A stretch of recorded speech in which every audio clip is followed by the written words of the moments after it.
Halo Love Friend, kembali lagi di podcast Bincang Seru.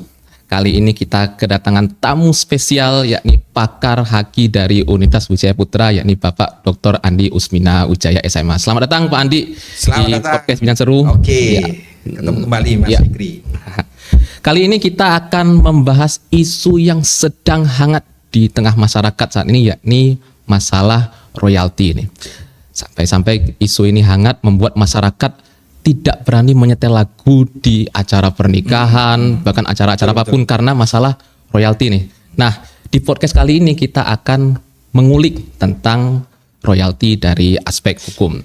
Pak Andi, Siap. Nah, ini apa sih yang dimaksud dengan royalti yang sekarang lagi rame ini? Oke, jadi ini menarik ya. Iya. Sebelum saya lanjut ke ranah yang lebih detail tentang royalti, tapi saya mengingatkan pada love friend dan teman-teman, selamat datang nih di era baru, ya, hak kekayaan intelektual, ya, di mana kita semua baru yang melek yang namanya royalti. Ya.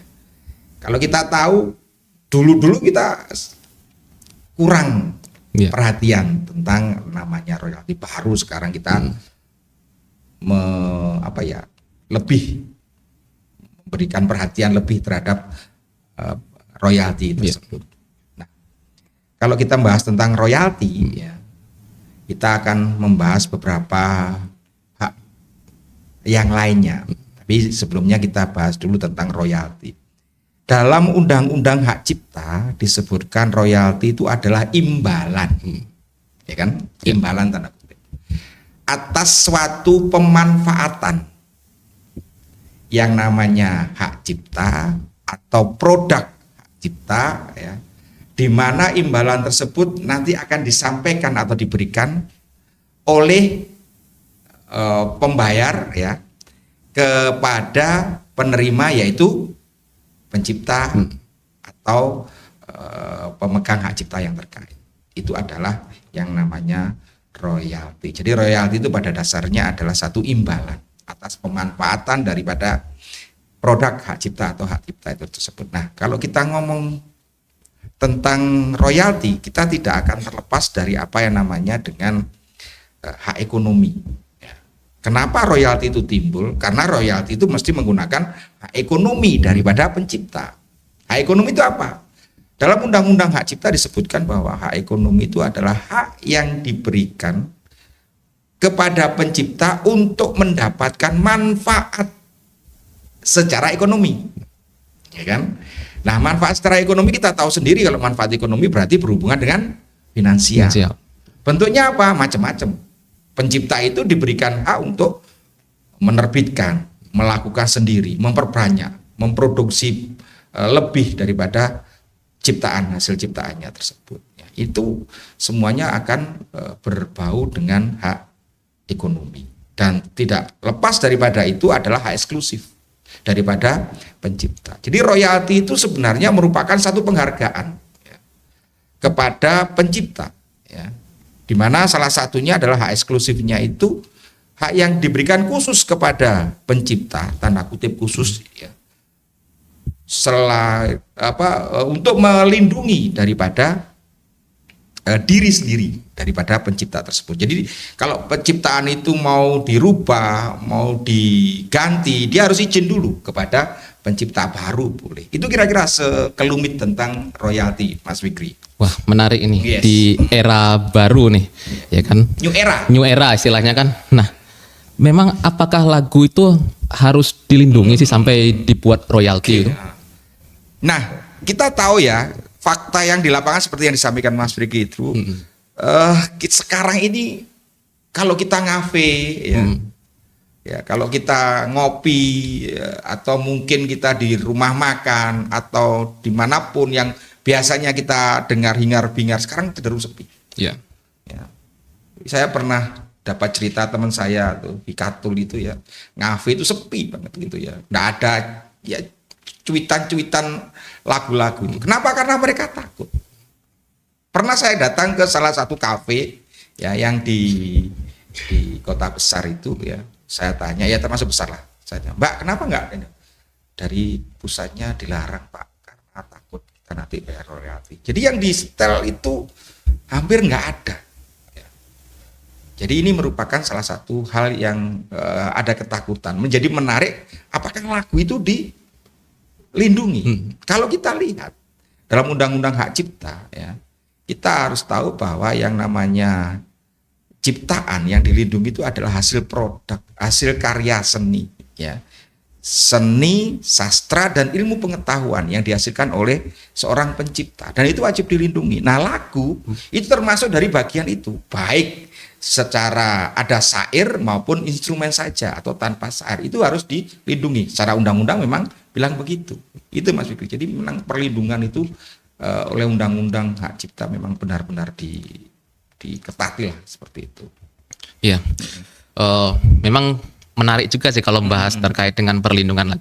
Mungkin kalau kita ingat ya Pak Andi ya, mungkin di era 90-an atau awal 2000-an kan seringkali lagu yang populer itu dibuatkan ciptaan versi plesetannya. Mungkin ingat Pak Andi kan? Iya. Seringkali ya parodi-parodinya. Betul itu kan. Itu benar itu. Nah, itu sekarang kalau orang mau merubah aja, dia harus izin dulu. Pasti harus ada cost yang harus diberikan kepada penciptanya. Itu namanya perlindungan terhadap lagu itu tadi. Iya. Untuk melindungi pencipta lagu ya. Pencipta lagu, betul. Baik Pak Andi. Nah, kalau kita lihat nih yang sekarang lagi rame di DPR ya, sampai-sampai rame di media sosial perdebatan antara Ahmad Dhani dengan Ariel nih, ya kan. Pertanyaannya adalah siapa sih yang berkewajiban untuk membayar royalti sebenarnya? Nah, ini menarik Mas Fikri ya. Jadi yang jadi permasalahan sampai detik ini kan salah satunya adalah itu. Siapa sih pihak yang wajib membayar? Ya. Awalnya pihak yang mengusung ya, saya katakanlah Ariel Once, Judika and the Gang gitu ya. Itu mengatakan bahwa saya enggak punya kewajiban karena sudah dibayar oleh IO saya. Nah, Ahmad Dhani bilang dan teman-temannya bilang, "Loh, itu kamu harus membayar," dan segala macam. Ini yang saya dengar seperti itu. Nah, dalam peraturan pemerintah khususnya kalau tidak salah 56 di 2021 itu disebutkan bahwa pihak yang membayar di Undang-Undang Hak Cipta ya, itu juga ditegaskan, pihak yang membayar royalti ya dari lagu ya adalah pihak yang menggunakan ya, yang menggunakan ciptaan atau lagu tersebut secara komersial. Saya katakan ya, secara komersial. Ya. Jadi mereka-mereka yang menggunakan ya lagu-lagu tersebut secara komersial, maka dia wajib hukumnya untuk bayar royalti. Diperjelas dalam peraturan pemerintah ya. Ada beberapa poin ya, pihak-pihak yang diwajibkan untuk membayar royalti. Sebut saja misalnya saya melihatnya itu adalah para pemilik atau orang yang bertanggung jawab misalnya terkait dengan seminar atau konferensi tapi komersial. Mas Fikri kan mesti pernah ya komersial bayar seminar, bayar konferensi. Nah, dalam konferensi itu mesti atau seminar itu mesti didengarkan lagu. Nah, itu bayar. Pelaksana atau pemilik seminar itu bayar. Contoh lagi misalnya yang lebih global, lebih umum. Restoran, kafe, pub, bar, klub malam, diskotik itu juga bayar. Ya jelas lah dia kan mengambil keuntungan daripada pelanggan, ya kan? Itu juga membayar royalti. Dia mesti kan ada lagu-lagunya. Ya. Konser musik itu juga harus bayar karena pasti dia mengambil keuntungan secara ekonomi. Tiket kan itu juga termasuk bagiannya. Pesawat udara, bis, kereta api, kapal laut, Apollo, ada ya Apollo ya, kapal ulang alik gitu kan. Itu kalau dia memperdengarkan lagu, pasti juga harus membayar royalti. Pihak yang punya itu. Nah kalau Damri ya berarti pengelola Damri. Kalau bis Sumber Kencono ya berarti pengelola Sumber Kencono, ya kan? Kalau misalnya kereta api ya KAI yang harus membayarnya ya. Belum lagi juga misalnya pameran kan, pasar. Mas Fikar mesti tak pernah ke pasar atau ke pameran. Lovren juga mesti dengar. Setelah kerja ke pasar, ke pameran mesti ada dengarkan lagu-lagu. Nah itu bayar royalti. Siapa? Penyelenggara pameran atau lembaga. Ya, bioskop.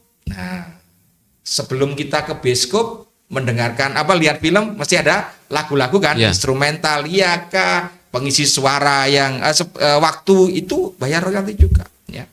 Termasuk nada dering telepon, ya kan? Sering kali kan kita nada mal itu bayar royalti juga. Para pemiliknya, ya kan? Pemiliknya dering telepon itu mesti bayar sekian rupiah kan kepada pemilik telepon tersebut. Atau kalau di kantoran, perbankan kantor itu juga terkadang kita mendengarkan kan lagu-lagu. Nah itu apapun itu ya, itu juga merupakan pihak yang terkena bayar royalti. Termasuk pertokoan, mal-mal gitu ya, pusat-pusat rekreasi gitu ya. Terus lembaga penyiaran di televisi kayak misalnya stasiun-stasiun televisi itu juga membayar royalti. Stasiun radio juga membayar royalti. Hotel misalnya fasilitas hotel, kamar hotel dan segala macam termasuk karaoke itu juga bayar royalti. Ini banyak sekali aturan pihak-pihak yang diwajibkan untuk membayar royalti karena mengambil keuntungan secara ekonomi atas ciptaan. Salah satunya adalah lagu. Nah, itu Mas Pipi. Banyak ya? Banyak sekali dan mungkin Lovren sendiri mungkin baru tahu nih pemaparan terkait dengan hal ini nih. Saya mungkin rasa iya ya, karena memang kadang-kadang kita kan nggak notice. Saya katakan ya, ini era baru, new era di dalam haki ya, bahwasanya kita dulu nggak pokoknya langsung pokoknya asal itu aja. Sekarang waduh baru kiat-kiatnya ditarik itu. Itu Fikri ceritanya. New era, benar-benar new era ya, dan ini pengetahuan baru nih banget bagi Lovren. Nah, Pak Andi, nah tadi kan juga disebutkan nih terkait dengan lokasi-lokasi mana atau kondisi-kondisi apa saja yang mewajibkan untuk membayar royalti ya. Kalau kita tahu di Indonesia itu kan banyak hitsmaker ya, termasuk Ahmad Dhani itu juga hitsmaker. Kalau 90 ada Mas Anang, ada keluarga Dik Dores, gitu ya. Padi. Kalau tadi nyebutkan bus ya kan, bus itu biasanya lagu ciptaannya Obi Mesa ya kan, atau keluarganya Pance atau Rinto Harahap ya kan. Nah seperti itu. Pertanyaannya adalah, apakah pencipta lagu itu boleh langsung meminta royalti atau memang ada pihak ketiga yang memfasilitasi terkait dengan pembayaran royalti itu? Ini menarik nih.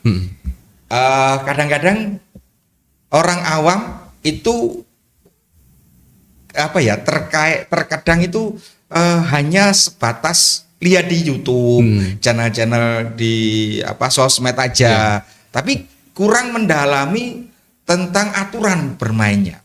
Nah, sebenarnya apakah pencipta lagu bisa langsung meminta bayarannya royalti ya kepada pengguna atau penikmat ya ekonomi itu tadi ya, seperti yang kadang-kadang kita melihat kalau nggak salah Anang saya bukan vokalisnya Dewa sebelumnya pertama siapa? Ari Lasso. Saya bayar sama Ahmad Dhani ini sekian juta, saya lagu ini sekian juta aja dia. Oke, itu aja selesai. Nggak segampang itu ternyata, ya kan? Karena dalam undang-undang peraturan pemerintah 56/2001 disebutkan bahwa pencipta lagu atau pemilik lagu itu tidak boleh langsung mengambil royalti dari pihak-pihak yang saya sebutkan tadi. Nah ini yang kan kadang-kadang orang nggak apa-apa saya silakan dibebaskan, nggak segampang itu ternyata. Ya. Karena yang berhak untuk mengambil royalti itu adalah salah satu lembaga non profit yang disebut dengan LMK, lembaga manajerial kolektif. Ya. ada lagi satu LMKN. Ya. Nah, ini dua yang beda tapi fungsinya sama. Baru mereka nanti membagikan kepada pemilik lagu atau pencipta lagu. Tapi itu pun ada persyaratannya. Dia harus daftar dulu sebagai anggota. Jadi ya kalau menurut saya ini memang new era. Betul. Hal yang baru yang dulu belum disentuh sekarang baru disentuh ya. Itu fakta-faktanya seperti itu. Masih ada kurang-kurang yang harus diperbaiki bersama. Gitu Mas Fikri. Oke, baik. Terakhir Pak Andi nih, Ya, closing statement terkait dengan masalah royalti ini yang ingin disampaikan kepada law friend. Oke. Law friend yang saya hormati dan saya banggakan. Kita masuk di era baru untuk kekayaan intelektual. Salah satunya adalah royalti. Nah, tapi kita juga tidak boleh underestimate ya. Kita tidak boleh ragu ya bahwa memang pada dasarnya aturan-aturan dan pelaksanaannya belum sepenuhnya jelas dan sosialisasi juga belum jelas. Tapi kita harus ikut dengan apa yang sudah ditentukan oleh aturan-aturan main yang disampaikan oleh pemerintah. Semoga ke depan apa yang diinginkan oleh pemerintah dan diinginkan oleh kita semua bisa berjalan seiringan dan saling mensejahterakan. Demikian Mas Fikri. Luar biasa sekali dan banyak wawasan baru yang didapatkan dari podcast hari ini. Luar biasa Pak Andi, terima kasih. Sama-sama Mas Fikri. Ya. Sehat-sehat selalu. Ya. Law friend, dari ide lahirkan karya, tertuang dalam nada dan kata. Royalti bukan sekedar angka, ia adalah wujud hormat atas cipta. Terima kasih dan sampai jumpa di lain kesempatan. Ciao.